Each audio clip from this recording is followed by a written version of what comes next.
So, Ms. Ratner, I just wanted to bring up something regarding the policy from policy committee because Dr. Lehman and I had spoken about this, and the Strauss, because I've gotten questions about the cell phone policy. So Strauss-Esme, who had been waiting for guidance from the state, still has not received it, and so then they said they were going to release their regulation and policy. However, it wasn't going to be released until, I think it was like the afternoon or night of our committee meeting. Like, it wasn't where we would have been able to work on it. So we needed to push that to August. But I just wanted to share that with everybody, that we are going to have the cell phone policy. And based on what I can see from a lot of other districts, and based on what the state had said, it would be a bell to bell without going into the specifics. And I did just want to ask Mr. Weiss, because usually we have to have 2 reads for our policy, but I know that there are occasions where we can bypass that, and because we need this in place for September, how that would work. So typically, you can pass a policy on a first read in an emergency situation.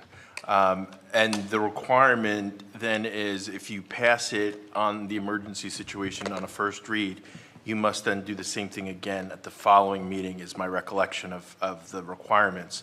So I hate to say it, as important as it is to ensure that children are available to receive education and not have their cell phones, I don't think that that necessarily constitutes an emergency such that we would do it on a first read and then follow that by a second read, first read and adoption followed by a second read and adoption as well.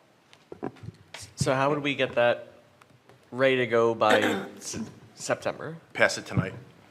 So we will have everything queued up and ready to roll, and we'll implement our bell-to-bell process starting day 1. And to be clear, just because the policy is not ready, it doesn't trump what the law is and the statute is.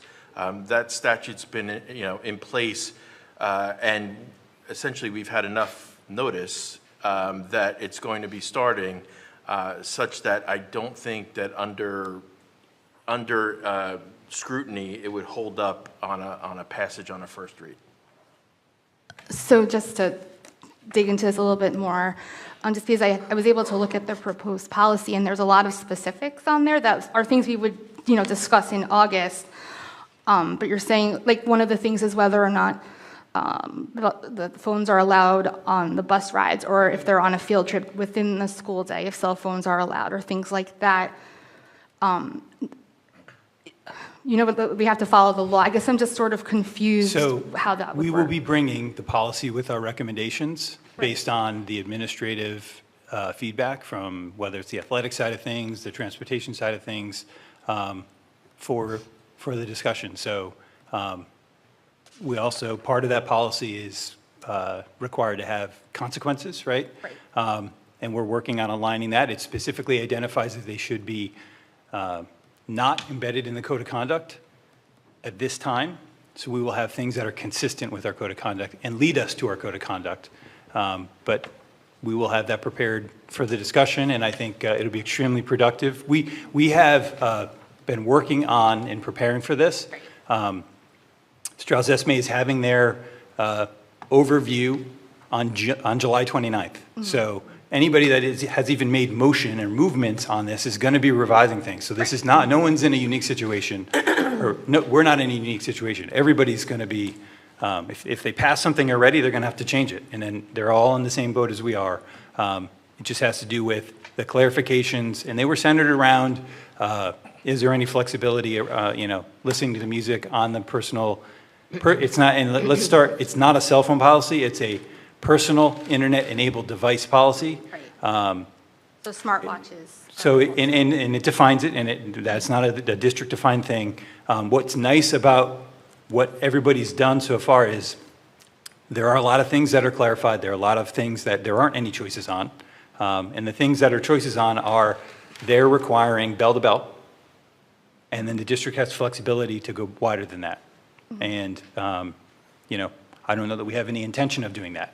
We are going to do what's required of us, and then kind of go from there. So, because we are a technology-forward district. We have a one-to-one initiative, so our students have devices. And again, in the majority of our classrooms, this isn't going to be a big change. The enforcement or the kids using it in the hallway at the high school and in the lunchroom at the high school is really going to be our biggest piece. Everywhere else, there's an expectation that they're not out because we have other ways and means for the students to engage. So I think our biggest lift is communicating it out, which we'll do prior to school starting and through the course of August, the month of August, and then working with the staff in terms of teaching the students hallways, and it's different in the hallways and it's different in the lunchrooms. But outside of that, we have places for kids to put their phones in the classroom. If they can't keep them in their backpacks, they can put them somewhere that if they don't trust themselves from being distracted. So we already have that expectation of not using it. So I think we're in a very good position, and we're not the only people around. And again, like I said, if somebody already did it, they're going to be revising things, and they're doing 2 reads, and they're all in the same boat that we're going to be in. So. Okay, I guess that was just my question. If we're doing it, and then knowing that we are going to follow the law and we're going to have those procedures in place, if we don't have that second read until September, we can still enforce it because it's part of the state law, even if our policy isn't necessarily gone through that second read and adoption yet. Yep. I think that's sort of where I was just That's what I clarifying. understood him to say, so yes, I think we're okay.